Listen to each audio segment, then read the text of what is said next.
I'm Erin. I'm with the Central Alberta Sexual Assault Support Centre. I'm the Crisis Program Manager. I'm Mark Ballantyne, and I'm the child's therapist at the Central Alberta Sexual Assault Support Centre. So we are a nonprofit organization here in Central Alberta located in Red Deer, and so we support individuals that have been impacted by sexual violence. So our mission is to end sexual violence and help build safer communities through promoting awareness and healing, education, empowerment, and renewal. So we specialize in healing sexual trauma, and we give individuals a safe space so that they can talk about whatever they need to talk about with no judgment. So we provide an array of support services such as play therapy, pet therapy, crisis intervention, counseling, police and court support, prevention education. So whatever the community needs, we are able to provide. One of our biggest aims is to remove barriers and just be completely accessible to anybody that obviously needs our supports. We offer them all free of charge, so they're available to anybody. I'm going to talk about the clinical programming at CASASC. So my main role is child's therapist, so I'll talk about the child's programming first. Kids from probably as young as 4, we've had kids young as 3. It really depends on their capacity to be in a counseling setting. So we do have some 3-year-olds, and the youth programming would be kind of up to the age of 18. And so the children and youth that we have coming into this program, they come from a variety of sources. So Child Advocacy Centre provides a bulk of our referrals. We get referrals from victim services, from the hospital, from schools, from parents. Even some youth themselves will make a referral. And kids that are coming in or youth that are coming in will have had an exposure to sexual violence of some type. So what we'll see is a possible sexual assault, sexual interference. There may have been luring online, could have been exposure to violence on the internet, could be sexual harassment, could be that they've witnessed sexual violence and not necessarily had it happen to their own bodies, but it's something that they have seen. So sexual violence is kind of a broad term, but as long as they fit that criteria, we would be able to see children and youth.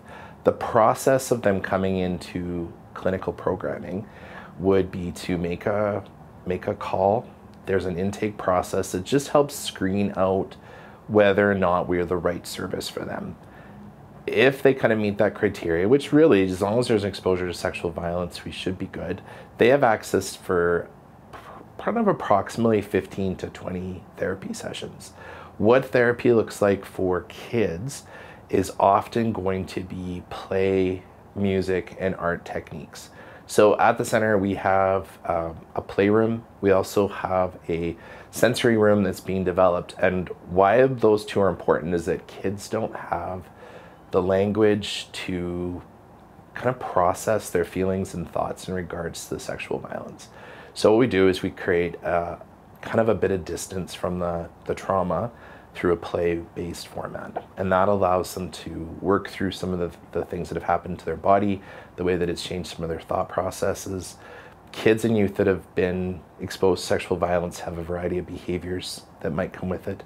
And the goal in that play, music, or art-based kind of format is to process what's happened to them. And it allows for some body healing, allows for that traumatic response in the brain to kind of lower, and then they can kind of get their lives back on track.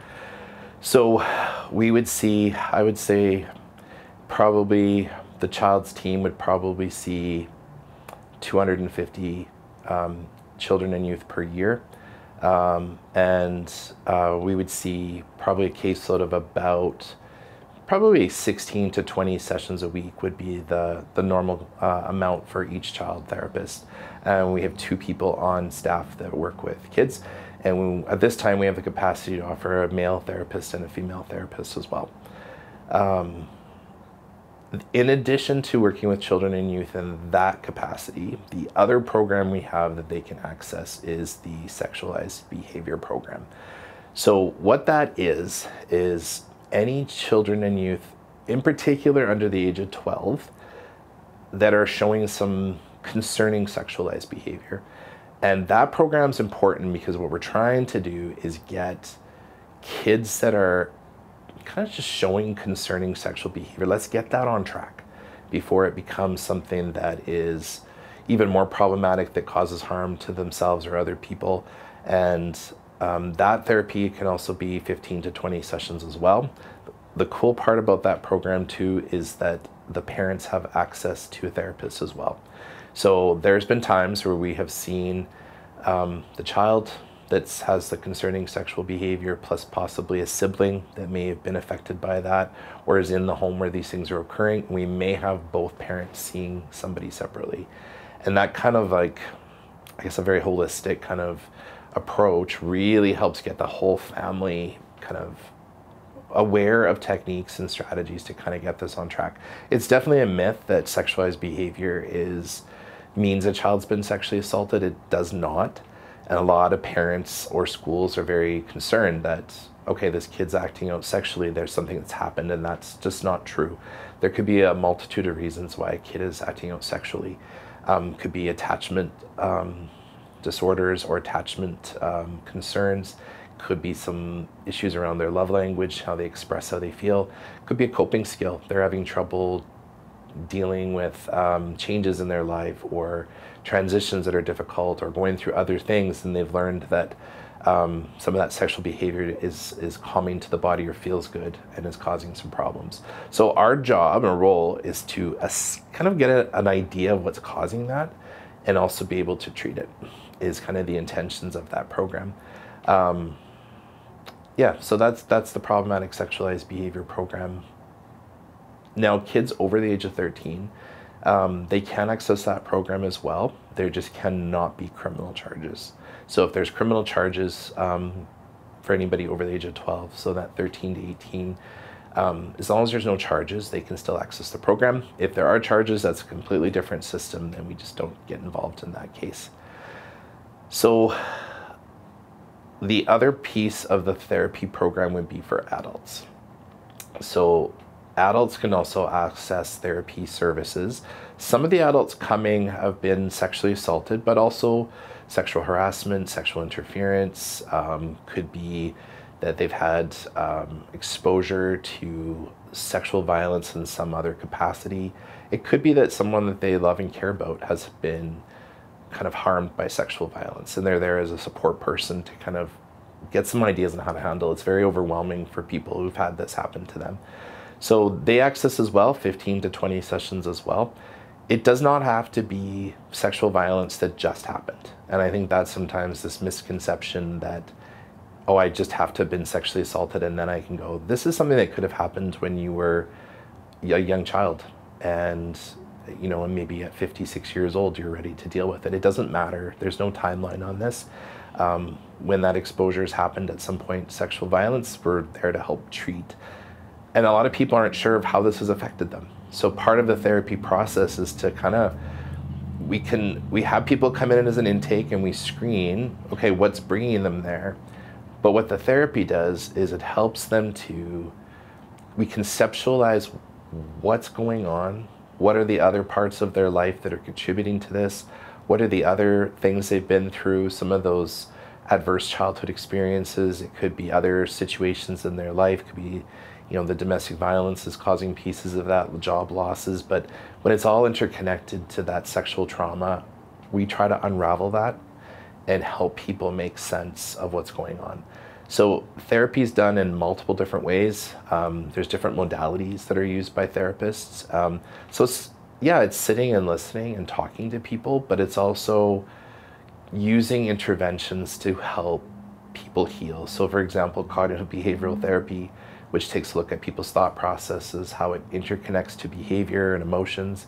Could be narrative therapy that really takes a look at the stories we tell ourselves, challenging some of the stories we feel we've always been told, trying to make sense of, you know, who we want to be and where we want to lead to. Could be solution-focused therapy, which really looks at how are you doing when things are well, what's working for you that seems to be helping the best. Could be person-centered therapy, which really shows unconditional positive regard and a tremendous amount of empathy for people. Is kind of another one that we would kind of use quite a bit. So there's multiple modalities, there's alternative modalities as well. One of the things that we did last year that I think is pretty cool is we actually created a group that involved play therapy techniques for adults with childhood trauma. So our goal was, hey, like, we see that this works for kids, let's try this with adults.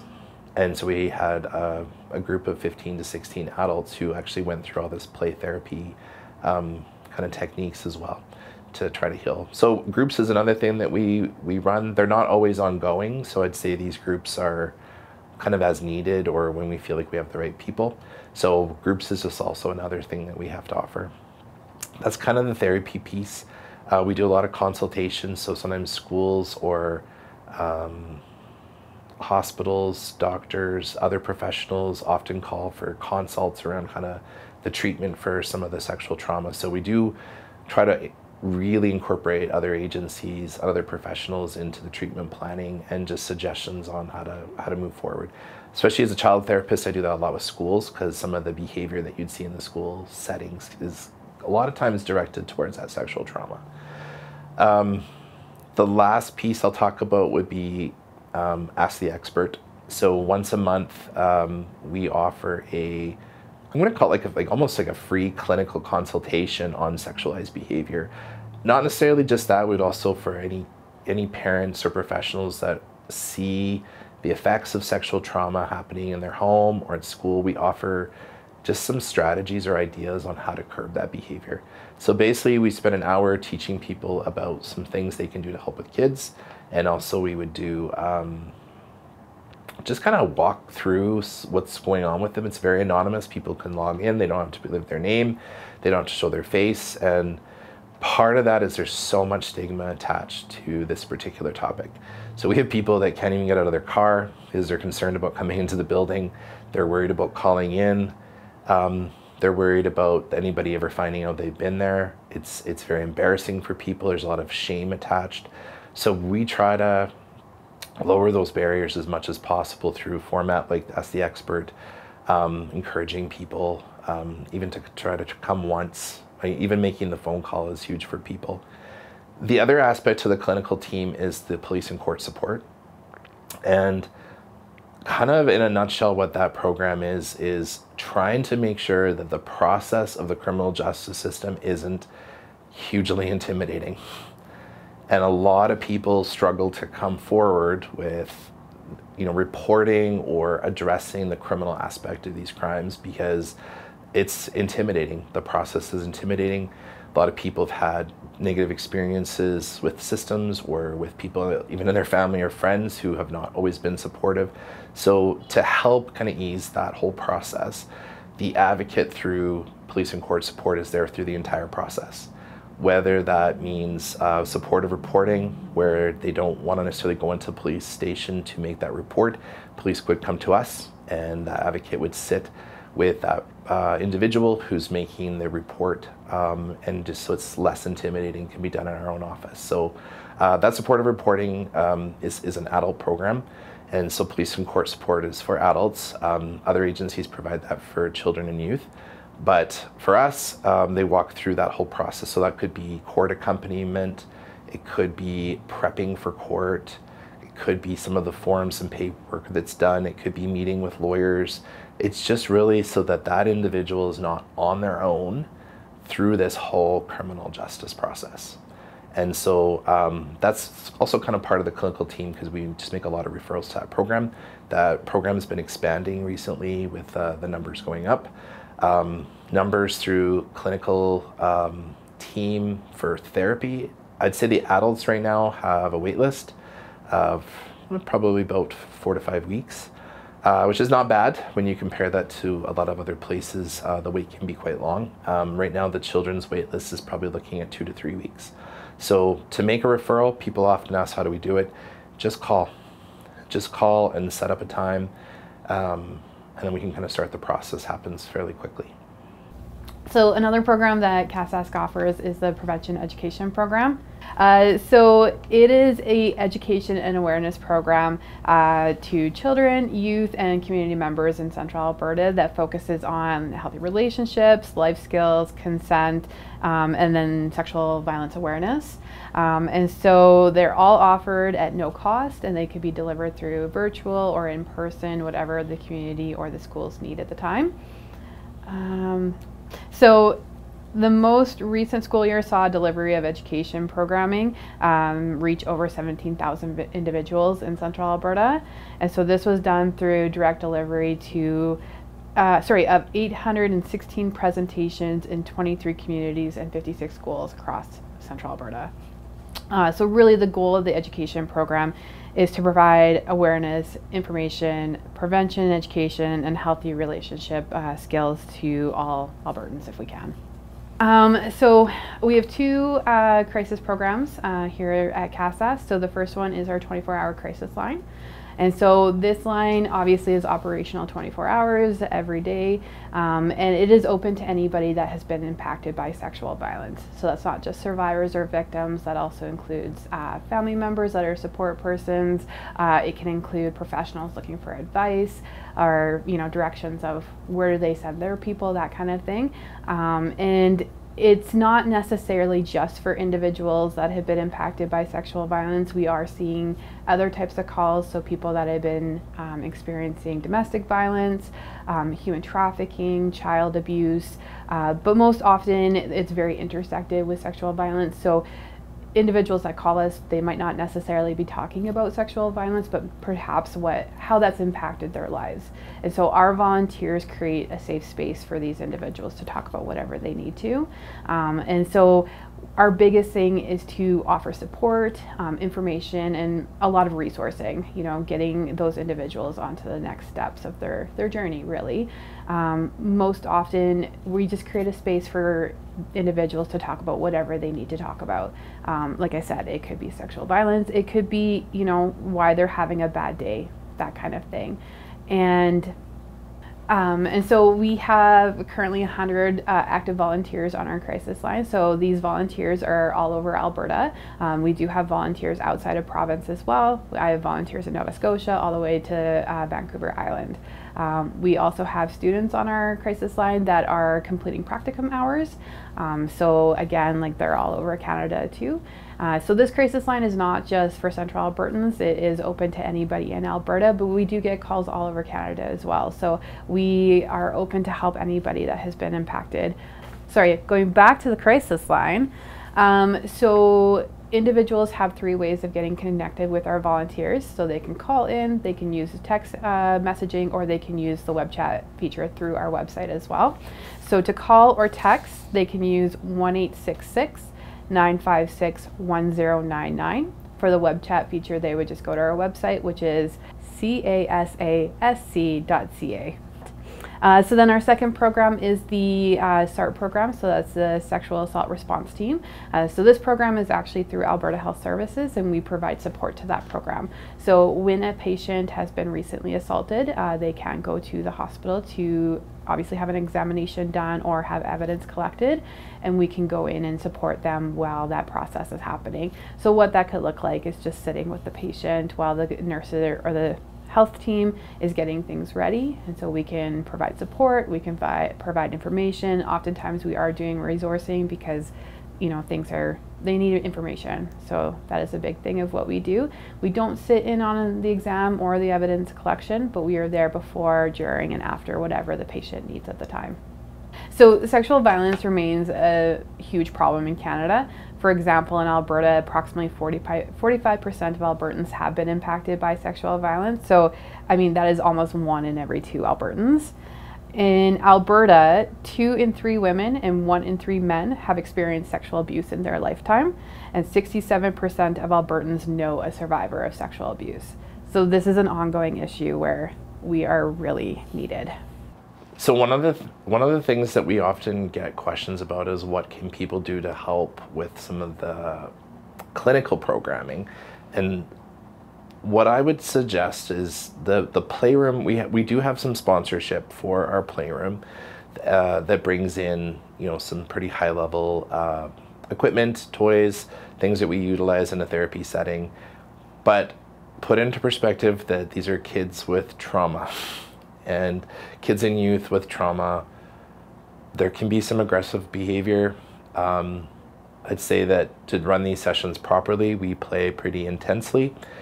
A lot of these sessions can be exhausting, and that intensity means that some of our toys and some of the things that we utilize within sand tray, within the different modalities throughout it, the toys get broken. And so same with like the art supplies, so a lot of the art therapy type stuff that we do, we want kids to be able to take some of this stuff home. We want some of the kids to use it without a lot of restrictions and to be able to allow them a lot of autonomy. And so I'm a huge proponent of a lot of autonomy for kids in the playroom, because a lot of their autonomy has been taken away and a lot of their power has been taken away. So to give that back in a play setting does mean that things get used. And so when people are looking what can I do in small ways to help? Maybe they can't help in big ways, but small ways would be things like decent quality toys. We can always take those because they're going to get used.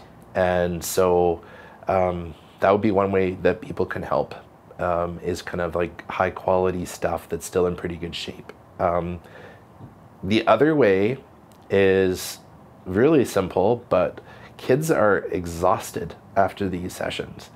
And if I'm doing my job properly, they should be, because we need to work kind of at really getting to the heart of what's going on. So I find afterwards kids are, they might be laughing, they might have had fun with the session, but it's also hard on the body because they're having to process a lot of things.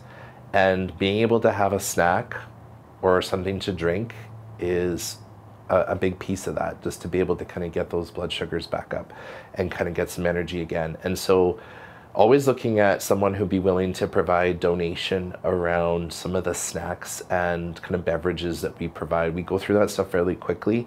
And it does help kind of regulate kids as they head back home, because sometimes through play-based therapy, you kind of have a rough day after, or it's trying to get back on track. So I do find that kind of nutritional break is something that does help kind of get those kids kind of grounded again. So we're always looking for people who'd be willing to provide some level of support around that piece, which is kind of a simple way people can get involved. So I thought I'd throw that in. So one thing to note with the crisis line is that it is a completely confidential and anonymous service. So when a person calls in, we don't have their name, we don't have their phone number, we have nothing. So it makes it really easy or safe for somebody to call in, because that first call can actually take a lot of courage. So it's almost, I don't want to say easier, but it creates an opportunity for somebody to seek support without their information being shared. So with the SART program, we are always looking for donations of blankets, of clean socks, obviously, just because a lot of times when these individuals come to the hospital, they sometimes can't leave with these items because they are collected. So we're always looking for care items to provide to our patients. Like I said, blankets, journals, squeeze balls, those are really popular as well, and stuff for kids, because we do see kids in the hospital as well. So Play-Doh, coloring books, all that stuff, because it could be very intense and it could be a long process. So if we have items for those children too, that's perfect. So as I said, we do have 100 active volunteers on our crisis line, but the work we do is really hard. So often we have turnover. So we're always looking for volunteers. So if anybody is interested, please contact the center and we will set them up with the appropriate people. So on July 29th, CASASC is hosting its second annual Ride for Respect event at Westerner Park in the Southwest parking lot. We are partnered with UBACA, Urban Bulldogs Against Child Abuse. And so they are a motorcycle organization that will be hosting a poker rally. And so they will be getting set up at 10 o'clock, leaving the site at 11 o'clock. So anybody that is interested in joining that, it should be there for 10 o'clock for registration. And then at 12 o'clock, we plan to have family activities, which can include a kids corner. It has food trucks. We have live music. We have a track for people to come and, you know, ride their own bikes in and be set up with prizes. So we are looking for volunteers for that as well, but just to come out and have fun and participate in some of the activities we have going on. People often ask, like, how do you do this kind of work? Why do you do this kind of work? And honestly, I think the best way that I can answer that is it's important that this stuff gets worked through. So yes, I work a lot with kids and youth who've had sexual trauma, and that sounds intimidating and it sounds sad and it sounds incredibly stressful, but the work doesn't have to be. And we can use a lot of techniques and interventions that allow a person to kind of get their life back. And when kids and youth and parents and adults in therapy see that the change is happening quite quickly, it's very inspiring. And so it gives us energy because we don't have to just sit around and be upset. We can work through, we can take some power back and we can get empowered. We can kind of become warriors where, like, I'm not going to let this traumatic, awful event destroy my life. And to be able to sit with a child or youth or an adult and give them the space to work through that and get their life back is pretty cool. And it happens faster than people think. And there's this misconception that when you've had sexual trauma that you're damaged and broken for the rest of your life and you're going to have behaviors and situations forever. And that's just not true. If you're willing to do the work and you're working with people who know what they're doing and have passion about working through this stuff with you. So we're not intimidated by these issues. We're not unwilling to have these conversations. So I think when people come to the center, they see that there's good people here, people who care very deeply, but also people who are willing to talk about things that no one else wants to talk about. And I think when you have that, and you have that unconditional regard for humans that have gone through horrible things, that they can sit with someone with no judgment who is willing and able to work through it with them, it's actually kind of easy to show up for work because we have way more good endings than we do bad ones. And so I feel kind of blessed to be in that opportunity to see people get their kind of processing back to a normal level, to be able to stop avoiding situations, to not be afraid of everything, to get their self-efficacy back so that they feel like they can take things on and they can live. And that's true for kids all the way from 4 to people who are 80, who have left this for years to deal with and are able to kind of get back on track. So it's kind of an honor to sit with someone's most horrific story. So it's easy that way. And we have fun. We keep our workplace very professional, but also full of good humor and not taking ourselves too seriously and not getting caught up in the stigma that's attached to this, and just realizing that people are people and things happen and let's move through it. I think the biggest thing is I know so many people that have gone through this and haven't felt that they had anybody in their lives that they can talk to, and so they sit with it and it consumes them. And I guess I do this because I feel like I can. Like Mark said, it's an honor and a blessing to be able to sit there and have somebody feel comfortable telling you some of the scariest, darkest moments of their lives, and then feel okay when they leave. And that in itself, I don't know how to word this, that in itself, I suppose, makes it easier to hear what we're hearing, because we know the outcome can be good. So I guess I'm just motivated because, yeah, we can and we will. Yeah. Well, especially when there's people who say, oh, I've never told anybody this, or I can't believe I'm telling you this. And I think they're quite shocked that they felt like they could. And I think just the weight that comes off people's shoulder that they have a level of acceptance that there's not something wrong with them or that there's something weird about their story. I think, right? And that reaction after, like that relief, like you just see their whole affect just completely change because they're looking at us very guarded, and because we, you know, listen, all of a sudden it's that relief, that weight has been lifted. So we are a non-for-profit, so donations to the center are always welcome.